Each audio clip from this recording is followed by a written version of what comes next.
एक दिन एक गरीब आदमी होबो जंगल में खाना ढूंढ रहा होता है। वो एक शिकार पकड़ लेता है और सोचता है अपने पालतू कुत्ते के साथ खाएगा।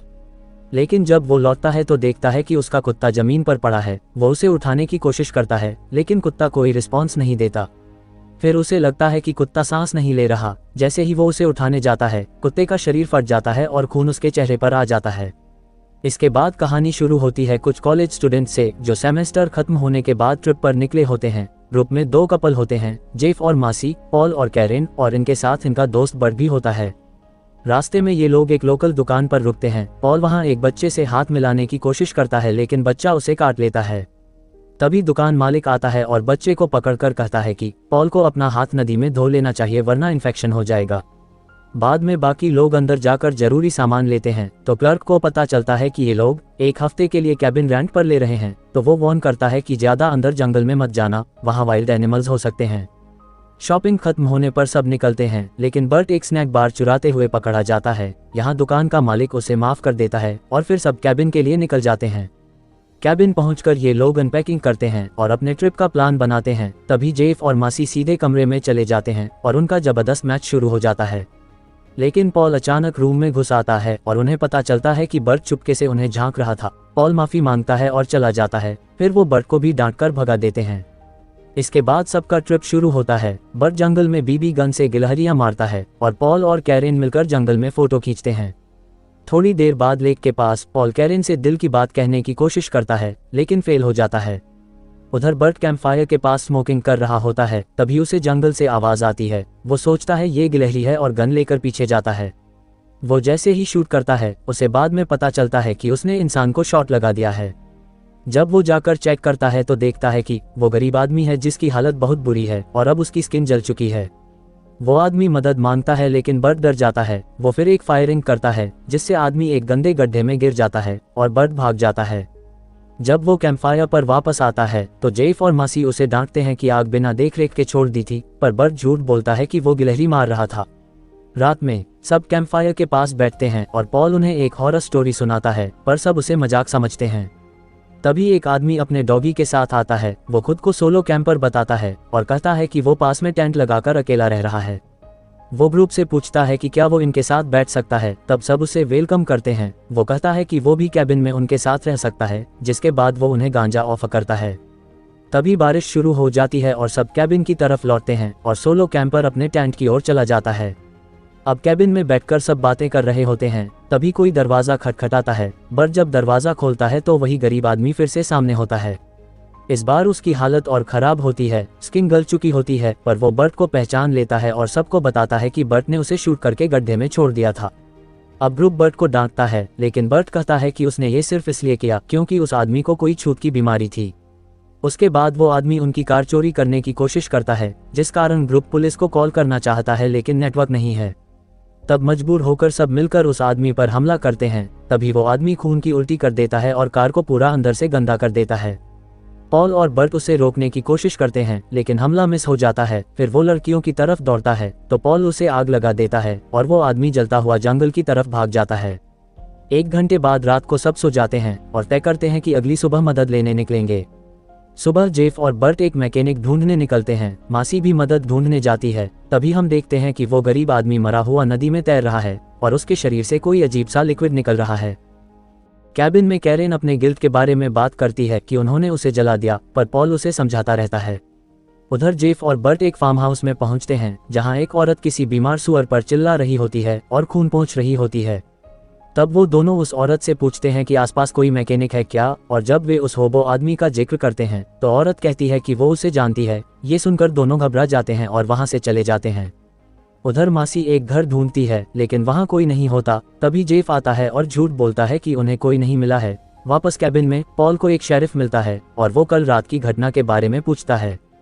पॉल बताता है कि एक आदमी आया था जिसे स्किन की बीमारी थी और उसने लड़कियों को इन्फेक्ट करने की कोशिश की। पॉल उसे कार में खून के निशान भी दिखाता है लेकिन शेरिफ को भरोसा नहीं होता।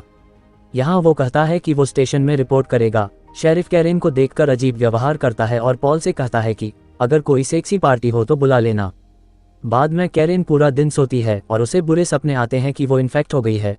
पॉल और बर्ट कार को धोते हैं और शेरिफ पर शक जताते हैं। तभी सोलो कैंपर का गुस्सैल डॉगी आ जाता है। मासी उसे बीबी गन से डरा देती है, पर पॉल को ये अजीब लगता है कि कैंपर ने अपने डॉगी को खुला क्यों छोड़ा है। और फिर जेफ का शक बढ़ जाता है कि शायद सोलो कैंपर भी इन्फेक्टेड है और बीमारी जंगल में फैल रही है, और हो सकता है कि उस गंदे हांबों ने किसी वजह से ये बीमारी फैलाई हो। यहाँ जेफ कहता है कि अब और देर नहीं करनी चाहिए और यहाँ से जितना जल्दी हो निकल जाना चाहिए। लेकिन कैरेन कहती है कि पहले पुलिस को रिपोर्ट करनी चाहिए, वरना बाद में वो सब खुद ही अपराधी बन सकते हैं। तभी कैरेन को मितली आने लगती है और वो जल्दी सोने चली जाती है। यहाँ बर्ट सुझाव देता है कि वो कार को थोड़ा बहुत ठीक कर सकता है ताकि हेल्प के लिए जा सकें। प्लान सेट करने के बाद जेफ और बर्ट कार रिपेयर करने लगते हैं और बाकी लोग आराम करते हैं। रात को पॉल कैरेन के पास सोता है और रोमांटिक होने की कोशिश करता है, लेकिन जैसे ही वो कैरेन के प्राइवेट हिस्से के पास पहुंचता है, उसे वहां से अजीब सा लिक्विड दिखता है, जिससे साफ हो जाता है कि कैरेन इन्फेक्ट हो चुकी है। अब पॉल जल्दी से हाथ सैनिटाइज करता है और फिर बाथरूम में जाकर देखता है कि वहां भी इन्फेक्टेड ब्लड के निशान हैं। थोड़ी देर बाद बाकी लोगों को भी पता चलता है कि कैरेन इन्फेक्टेड है, तो वो उसे एक अलग शेड में क्वारंटीन कर देते हैं। अब उन्हें लगता है कि ये ग्रुप में पहला इन्फेक्शन है, तो वो एक दूसरे के शरीर पर भी चेक करने लगते हैं कि कहीं और कोई लक्षण तो नहीं है। इसके बाद पॉल बाकी कैबिन्स में हेल्प ढूंढने निकलता है, जबकि बाकी लोग कैरेन की निगरानी करते हैं। जल्द पॉल एक कैबिन में पहुंचता है जहां एक औरत अपने बॉयफ्रेंड के लिए खुद को सजाने में लगी होती है। तभी वो लड़का पॉल पर चिल्लाता है कि वह उसकी बंदी को क्यों देख रहा है। तब पॉल सफाई देने की कोशिश करता है, लेकिन वो बंदा गन लेकर आ जाता है, जिससे पॉल को कोई मदद नहीं मिलती और वो वापस लौट आता है।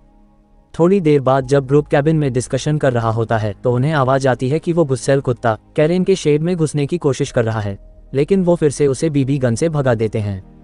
अगले दिन पॉल कैरेन को चेक करता है तो देखता है कि उसकी हालत और खराब हो चुकी है। उधर बर्ट अकेले कार में होता है और अचानक उसे खून की उल्टी होती है, पर वो ये बात सबसे छुपा लेता है। तब पॉल और मासी कैरेन को उठाकर कार तक ले जाते हैं ताकि उसे टाउन ले जाकर इलाज करा सकें, लेकिन तभी कैरेन खून की उल्टी कर देती है, जिससे जेफ और बर्ट को डर का झटका लगता है। बर्ट कहता है कि वो अकेले ही टाउन जाकर हेल्प लेकर आएगा, लेकिन पॉल और जेफ को शक हो जाता है कि बर्ट खुद भी इन्फेक्टेड है। अब बर्ट जल्दी से कार लेकर निकल जाता है ताकि खुद का इलाज करवा सके और मदद ला सके। इधर कैबिन में जेफ डर के मारे बियर का क्रेट उठाता है और कैबिन छोड़ देता है। अब सिर्फ मासी और पॉल ही कैरेन की देखभाल में बचे हैं। थोड़ी देर बाद मासी उदास हो जाती है तो पॉल उसे अपने हार्मोनल तरीके से समझाने की कोशिश करता है, जिसके बाद ये दोनों बेड पर पहुंचते हैं। लेकिन पॉल जब मासी की पीठ को छूता है तो वहां हाथ के निशान होते हैं जो कैरेन के खून से लगे थे। हार्मोन टाइम के बाद पॉल अपनी नुन्नी सैनिटाइज करता है और मासी अपनी पीठ पर खून के निशान देखकर घबरा जाती है। उधर बर्ट उस दुकान पर पहुंचता है जहां से उन्होंने पहले सामान लिया था। वो मदद मांगता है, लेकिन दुकानदार को अब इस बीमारी के बारे में पता चल चुका होता है।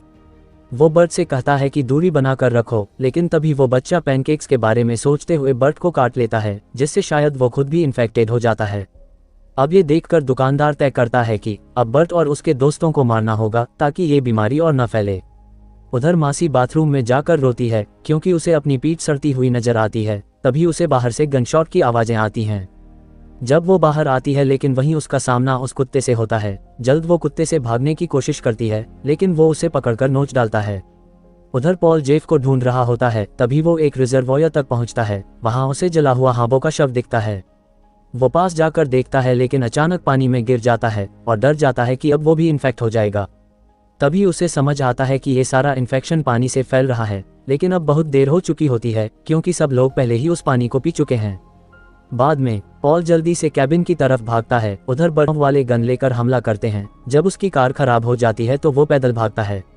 थोड़ी देर बाद पॉल कैबिन लौटता है तो देखता है कि मासी की बॉडी के टुकड़े बिखरे पड़े हैं और कैरेन को वो कुत्ता खा रहा है। जल्द अब कुत्ता पॉल को देखकर उस पर भी हमला करने आता है, लेकिन पॉल गन उठाकर उसे मार देता है। फिर वो कैरेन को चेक करता है तो देखता है कि उसका चेहरा पूरी तरह गल चुका है और अब सिर्फ उसकी खोपड़ी नजर आ रही है। उसे समझ आता है कि अब कैरेन को नहीं बचाया जा सकता, तो वो उसे एक मसी शॉट देता है।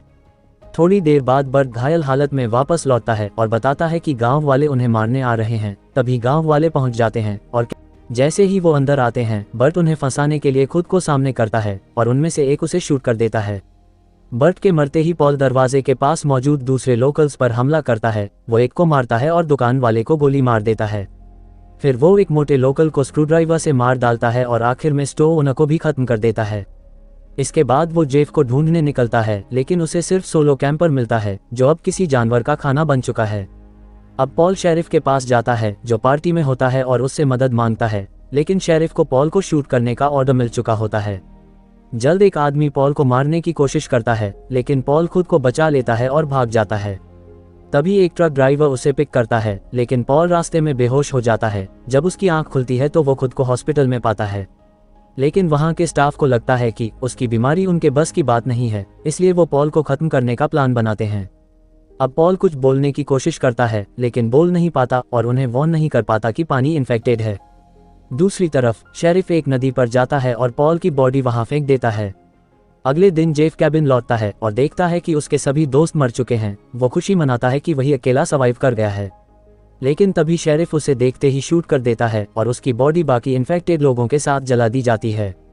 अब फिल्म का अंत इस सीन से खत्म होता है कि गांव वाले उसी इन्फेक्टेड पानी से अपना ड्रिंक बना रहे हैं, जिससे ये बीमारी अब और भी ज्यादा फैलने वाली है।